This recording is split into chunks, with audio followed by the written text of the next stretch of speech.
বিশেষ ঘোষণা। আদি শান্তিনাথ অপেরার এক বিশিষ্ট শিল্পী শেখ কিউরিয়া মহাশয় গত কয়েক মাস আগে উনি ওনার স্থূল দেহ ত্যাগ করে পূর্ণ অমৃত লোকে যাত্রা করেছেন।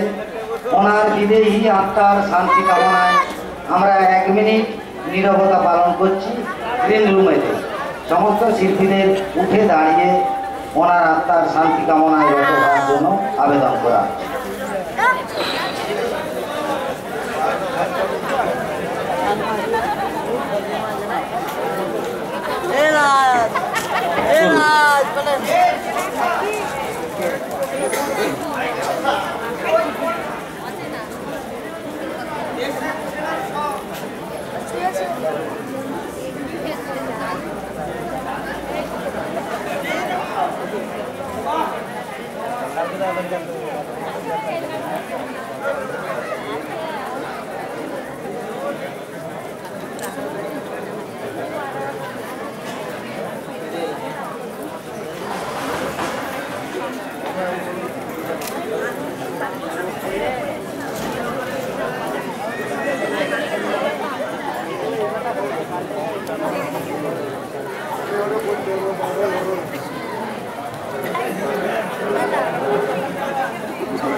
नमस्कार। परम पुरुष परम ब्रह्म जुगावतार ठाकुर श्री श्री रामकृष्ण परमहंसदेव जगज्जननी जगद्धात्री श्री श्री शारदा माয়ের आशीर्वाद माथाয় নিয়ে नाट्याचार्य गिरीश चंद्र घोषের চরণ শরণ করে बाबा शांतिनाथ शिव ठाकुर जीव ও কামাখ্যা দেবীর পাদ পদ্মে সশ্রদ্ধ প্রণাম জানিয়ে শিহর কুমারপুর শান্তিনাথ গাজন কমিটি ও যাত্রা মোদী সুধী দর্শক বৃন্দকে যথাযোগ্য স্থানে প্রণাম প্রীতি শুভেচ্ছা ও আন্তরিক অভিনন্দন জানিয়ে মঞ্চস্থ করতে চলেছি आदि शांतिनाथ अपेरार 1430 बंगाब्देर सारा বাস্তব ধর্মী অশ্রু সজল বলিষ্ঠ সামাজিক যাত্রাপালা শেষ রাতের সানাই। রচনা বর্তমানে সর্বাধিক জনপ্রিয় কলাকার শ্রী মঞ্জিল ব্যানার্জি। নির্দেশনায় শ্রী ক্ষুদিরাম ঘোষ। নাট্য উপদেষ্টা শ্রী রাঘব চন্দ্র ঘোষ। সুর হারু হাজরা। সম্পাদনা গণেশ চন্দ্র পাল। দল ম্যানেজার শ্রী দেব কুমার নন্দীগ্রামী। সহ ম্যানেজার শ্রী অশোক পাল। দল পরিচালক শ্রী মৃত্যুঞ্জয় ব্যানার্জি ও শঙ্কু পাল। ধারক শ্রী রামপ্রসাদ ঘোষ ও হারাধন নায়েক। আলো ধ্বনি নবারুণ সাউন্ড সার্ভিস বর্ধমান। রূপসজ্জা নবারুণ পোশাকালয় বর্ধমান। কৃতজ্ঞতা স্বীকার শিহর কোয়ারপুর শান্তিনাথ গাজন 16 আনা। পরিবেশনায় আদি শান্তিনাথ অপেরা। শুরু করতে চলেছি আপনাদের আশীর্বাদ ধন্য আদি শান্তিনাথ অপেরার 1430 বঙ্গাব্দের সারা জাগানো বাস্তব ধর্মী অশ্রু সজল বলিষ্ঠ সামাজিক যাত্রাপালা শেষ রাতে সানাই।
আমি এতদিন বুঝতে পারলাম না যে আমি সরকারি অফিসার না বেসরকারি কি তো না।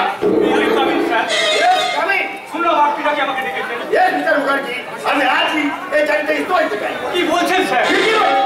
এতগুলো বছর পুলিশের চাকরি করে না পেলাম জনতার আশীর্বাদ, না পেলাম সরকারি, শুধু পেলাম ধিক্কার, আঘাত আর অবজ্ঞা। এই চাকরি আমার ভালো লাগে না। কি বলছেন স্যার? আপনার চাকরি সরকারি চাকরি ছেড়ে দেওয়াটা কি ঠিক হবে? মিস্টার মুখার্জি, ন্যায়ের পোশাক পরে অন্যায়ের সাথে বন্ধুত্ব করাটা কি ঠিক হবে? স্যার প্রথম দিনের কথা একবার মনে করে দেখুন মিস্টার মুখার্জি, যেদিন আমরা দেশ ও দশকে বাঁচাবার জন্য ন্যায় নীতি আদর্শের শপথ নিয়েছিলাম, কিন্তু ব্যাটলা শপথ সব পথে হলেও আমরা পুতুল নাচে পুতুলের মতো অন্য কথা। কিন্তু স্যার এইভাবে সিদ্ধান্ত নেওয়াটা কি ঠিক হবে? আমি বলছিলাম কি স্যার, আপনি যদি আপনার সমস্যাটা আমাকে বলতেন, আমি তাহলে সেই সমস্যার সমাধান করার চেষ্টা করতাম। সমস্যা? আরে কটা সমস্যার সমাধান করবেন মশাই? জানেন জানেন মিস্টার মুখার্জি, প্রথম মসি হয়ে সরকার আমাকে পোস্টিং করলো ওই কলকাতার 3 জোড়া থানাতে।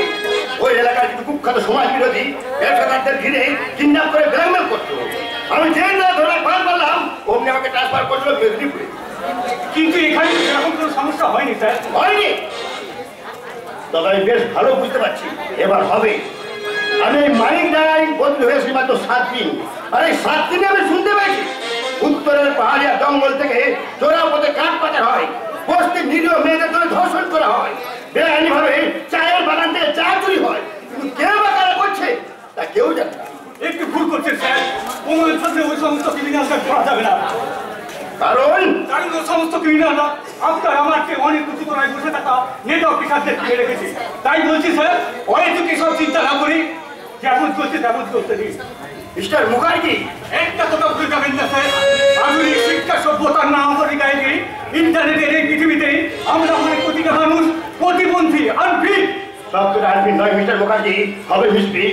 যার যেটা হবার কথা ছিল সেটা না হয়ে হয়েছে অন্য কিছু। হবার কথা ছিল ডাক্তার, চুরি কাজ নিয়ে অপারেশন করবে ঠিকই, কিন্তু হয়েছে টাকা। চুরি কাজ নিয়ে অপারেশন করছে, কিন্তু ধরনটা আলাদা। Sir, Yes, Mr. Mukherjee, but এত কিছুর পরেও 15 আগস্ট কিংবা 26 জানুয়ারি আমাদের চিৎকার করে বলতে হবে, সারে জাহাজে আচ্ছা হিন্দুস্তান হামারা। বলতে পারেন মিস্টার মুখার্জি, ওই সারে জাহাজে আচ্ছা কথাটা তাই কটা লোক বলতে পারবে? পারবে। বিদেশি স্বৈরাচারী শক্তিকে ধ্বংস করে আমাদের একসঙ্গে গলা মিলিয়ে বলতে হবে, সারে জাহাজে আচ্ছা হিন্দুস্তান হামারা। আপনি নবাব চৌকিদার। আইসি, আপনি তাহলে ক্রিমিনাল লোকটি আর আজ থেকে পুলিশের সাহায্য করেন? শুধু তাই না স্যার, ওই নবাবদার জন্যই মানিকডাঙ্গাতে ছোট ছোট চুরি ছিনতাই বন্ধ হয়ে গেছে। তো চুরি ছিল বন্ধ করে চলবে না, বন্ধ করতে হবে সমস্ত চোরাপথ। কয়েক বছর থেকে মুছে দিতে হবে করাপশন। শুধু কেমন করে করবেন স্যার, কেমন করে করবেন? পশ্চিম বাংলার গ্রামগঞ্জের থানাগুলোতে ঘুরলেই আপনি বুঝতে পারবেন, থানায় ফোন আছে কিন্তু লাইন নেই, তাই বাজে না। থানায় জিপ আছে কিন্তু পেট্রোল নেই, তাই চলে না। অফিসারদের কোমরে গোজায় একটা করে পিস্তল আছে, কিন্তু চালাবার হুকুম দেয়নি সরকার, তাই চালাতেও পারেন না।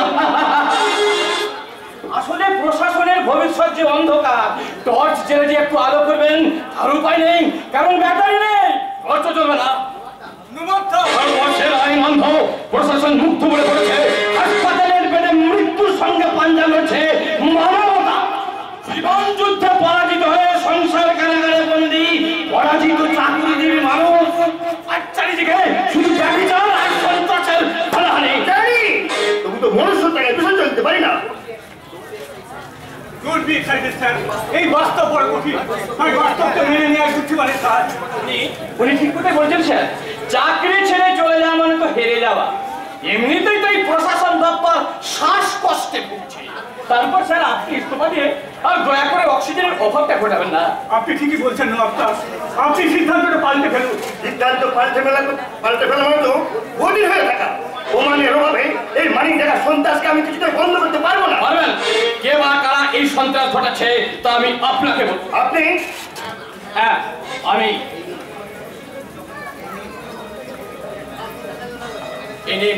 কি এটা একটা ডায়েরি।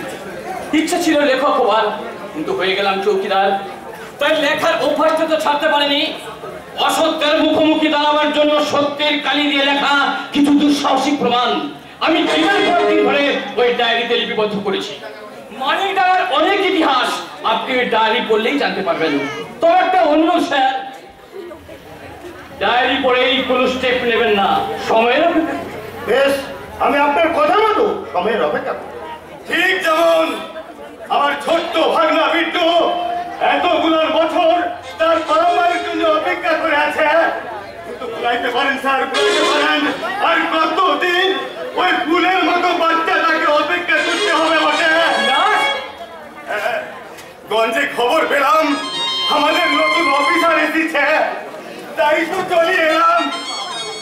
কিন্তু আপনার অভিযোগ তো আমার মগজে ঢুকলো না। কে আপনি আর কিসের জন্য আপনার ভাগ্নে ওই ফুলের মতো স্ত্রীটা অপেক্ষা করছে? আমি বলছি স্যার, আমি বলছি ওর নাম বিলাস মুর্মু, আমাদের এমএলএ লালমোহন গাঙ্গুলির কাজের লোক।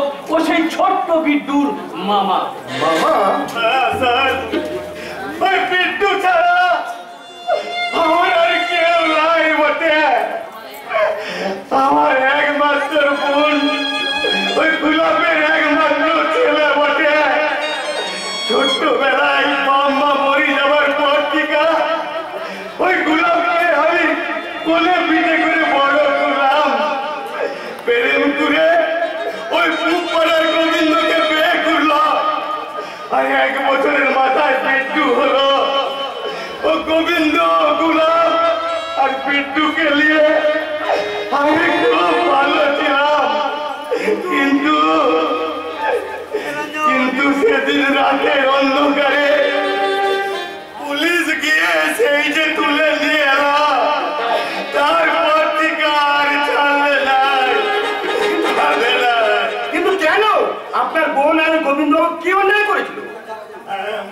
বাবু সেদিন রাতে আপনি তো ওদের সাথে ছিলেন। ও স্যারকে সব কথা খুলে বলুন বটে। আমি হরি বলবো।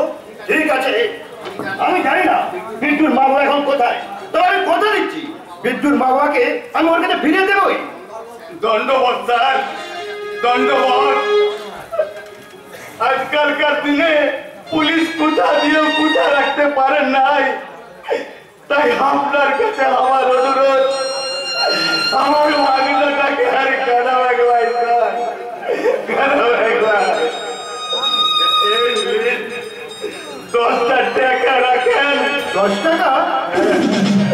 আমি রোজ স্কুলে টিফিন খেতে যে টাকা ওকে দিই, টিফিন না খেয়ে জমিয়ে রাখা সেই 10টা টাকা আমার ভাগনা আপনাকে দেওয়ার জন্য পাঠিয়েছে। কিন্তু আপনার ভাগ্নে আমাকে টাকা পাঠিয়েছে কেন? কারণও জানে, ঘুষের টাকা না দিলে পুলিশ কোনো কাজ করে নাই। আপনি ভুল বুঝলেও আপনি ভুল বুঝবেন না, টাকাটা ফিরিয়ে নিয়ে যান। না স্যার না, টাকাটা আপনি ফেরত দেবেন না। ও মেজবাবু ঠিক কোথায় বলেছেন স্যার, ও টাকাটা আপনি রেখে দিন, আর ওই টাকার বিনিময়ে আমি তার জন্য আপনার কাছ থেকে একটু সান্ত্বনা কিনব। সান্ত্বনা, ওই ফুলের গাছটাকে বাঁচিয়ে রাখার সান্ত্বনা। কি ব্যাপার মিস্টার মুখার্জি, আমি কিছু বুঝতে পারছি না। সেই বাচ্চা ছেলেটা টিফিন না খেয়ে আমাকে টাকা দেবে, তা আমি হাত করে নেবো? হ্যাঁ হ্যাঁ, আপনি নেবেন। তার কারণ কারণ যে বিদ্যু আর বেশি দিন বাঁচবে না। কি বলছেন বাবু? ঠিকই বলছি স্যার, ঠিকই বলছি। কারণ ব্লাড ক্যান্সার কাউকে বেশি দিন বাঁচিয়ে রাখে না। ওর পৃথিবীতে থাকা পাসপোর্টটাই সর্বশক্তিমান ঈশ্বর বেশি দিনের জন্য রিনিউ করেনি। হ্যাঁ স্যার, ছোট্ট মৃত্যুর ধারণা টাকা না দিলে পুলিশ কাজ করে না, তাই টাকা দিয়ে একটু বাবা মাকে ফিরে পাবার আশা কিনে নিতে চাই এই থানা থেকে। ওই আশা নিয়ে যাই বলে হয়তো স্যার বেঁচে আছে। যেদিন আপনি ওর কাছ থেকে টাকা নেবেন না, সেদিন ও হয়তো আশাহত হবে। আর বলা যায় না সেই দিন হয়তো আমি জানি ওই মানিকাকে বাধা দিতে হবে। ওই নিরক্ষর মানুষগুলোকে স্বাক্ষর করতে হবে। ঘুমিয়ে থাকা বাংলার কিন্তু মানুষগুলোকে জানাতে হবে।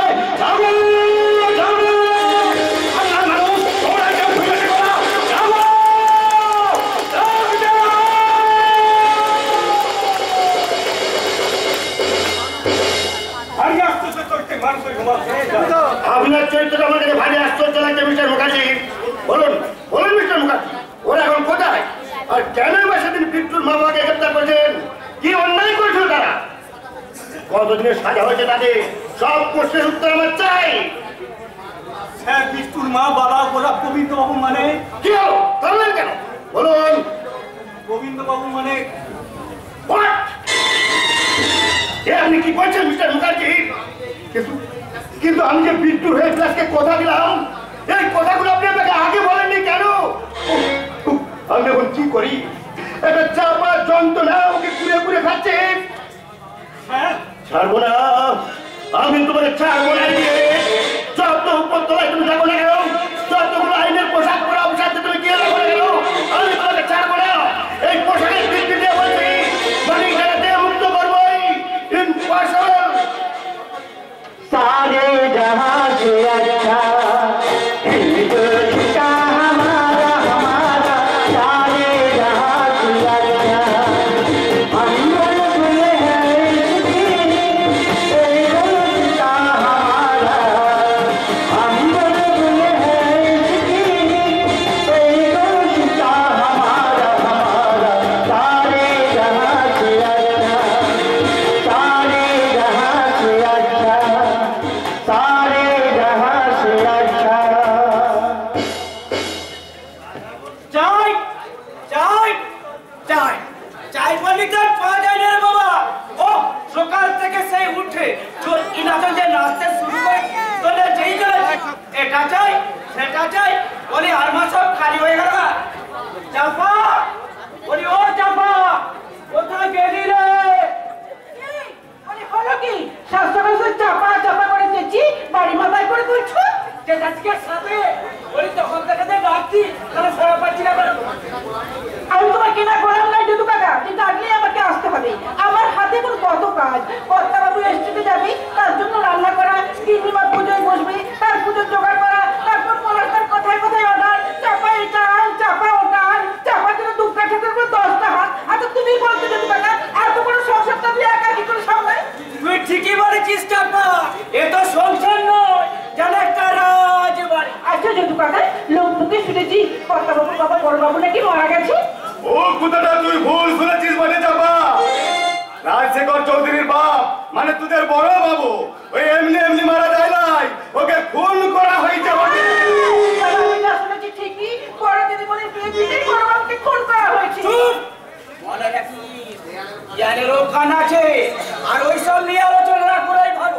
আর তাছাড়া তোমাকে একটা কথা বলিবি না, চৌধুরী বাবু তো তোমাকে এই বাড়িতে আসতে বারণ করেছে, তবু কেন বারবার এই বাড়িতে আসা বলো তো? ও কেন উত্তরটা আমার জানা নাই গো যদু কাকা। আসলে আমি হলাম কি একটা ফুটবল। ওদিকে লালমোহন বাবুর বউ কাজল দিদি বলে এই বাড়ি থেকে খবর নিয়ে যেতে, আর চৌধুরী বাবু ও বাড়িতে কোনো খবর পাঠাবে নাই, তবু আমাকে এখানে আসতে হবে, কারণ আমি যে লালমোহন বাবুর মাইনে করে চাকর বটে। ছোড়েন ছোড়েন সব কথা। এখন বলেন তো ও চৌধুরী বাবু কেমন আছেন?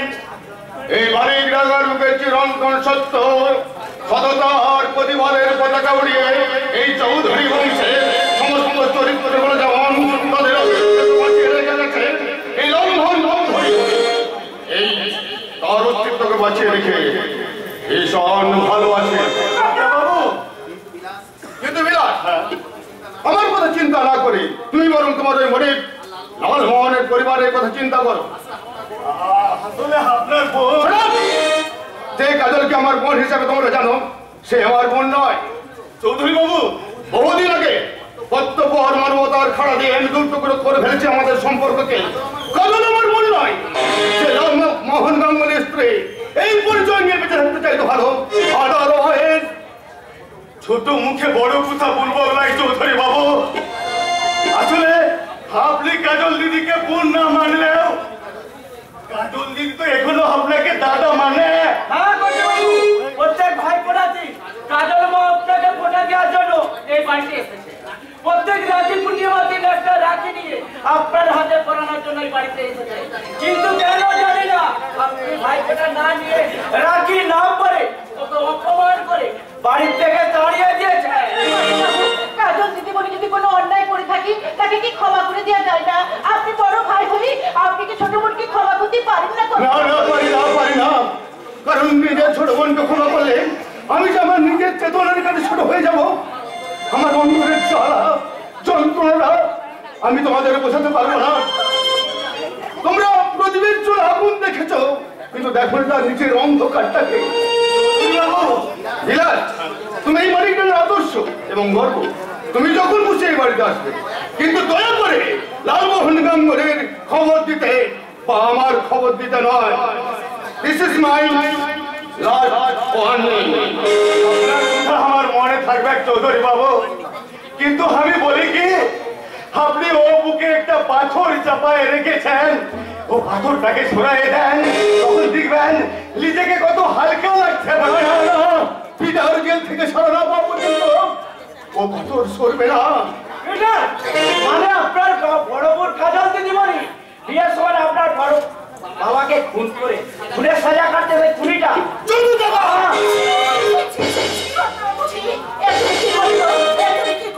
বাবার বসে মানুষের গায়ে তুমি হাত তুললে। হ্যাঁ তুললাম। ওর সাহস থেকে আমি অবাক হয়ে যাচ্ছি। ও আমার মাথায় উঠতে চায়। তোমার তো উচিত ছিল ওকে মাথায় তোলা, তা না তুলে ওর গায়ে হাত তুলে তুমি পাপের বোঝা মাথায় তুলে ঘরের বন্ধুর জন্য যদু কাকাকে আসতে অপমান করলে, তাই বলতে বাধ্য হচ্ছে আমি যতই তুমি আকাশে উড়ে চলো না কেন, তোমার চোখটা কিন্তু ভাগারের দিকেই আছে। চোখ আমার যেদিকে আমার বন্ধুত্বের উপর তোমরা চোখ দিও না। পিটারের সম্বন্ধে একটাও বাজে কথা আমি তোমাদের মুখ থেকে শুনতে চাই না। সত্য কখনো মিথ্যা হয়ে যাবে না। পূজা করতে করতে আমি তোমাদের সব কথাই শুনলাম, তাই তো সব সত্যি মনে করলো বলতে আমি দেখে বললাম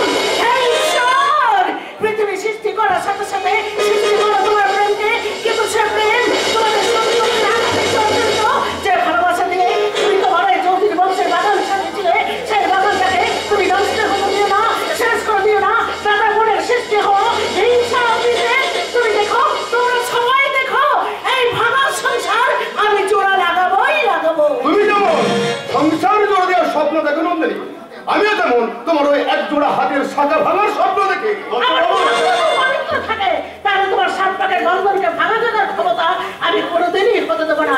এই সব আমার নয়, 33 কোটি দেবো। হাতে পড়লাম কাজের শাখা ভাঙতে তাড়াতাড়ি সুবিধা হবে। কাছে আয়না তৈরি হয়, শাখা সিঁদুরের দিব্যি নয়।